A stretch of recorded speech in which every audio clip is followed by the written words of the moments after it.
ये अब हमारे साथ ही रहेगी। मुझे मालूम है, मैं बस बोझ नहीं बनूंगी। देखते हैं, घर के उसूल सख्त हैं। ये घर है, कोई होटल नहीं। उसूलों से रहना होगा। जी, मैं कोशिश करूंगी अम्मी।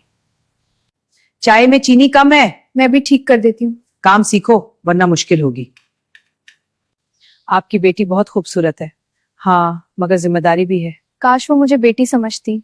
अम्मी, मैं कॉलेज जारी रखना चाहती हूँ। पहले घर संभालो, ख्वाब बाद में देखना। जी। या अल्लाह, मुझे इनके दिल में जगह दे दे। ये लड़की इतनी खामोश क्यों है? लड़की बहुत सलीकामंद है, हम सोचकर जवाब देंगे। मेरी जिंदगी का फैसला भी कोई और करेगा।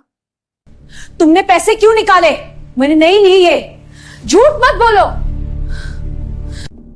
पैसे तो मैंने रखे थे। क्या? मैंने सच कहा था।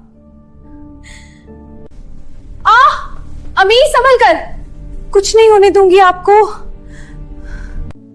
तुम मेरे लिए सारी रात जागती रही। आप मेरी माँ हैं। मैंने तुम्हें कभी बेटी समझा ही नहीं। मुझे बस आपका प्यार चाहिए था। मुझे माफ कर दो बेटी। अम्मी। पढ़ो, अपने ख्वाब पूरे करो। आप मेरे साथ हैं तो सब मुमकिन है।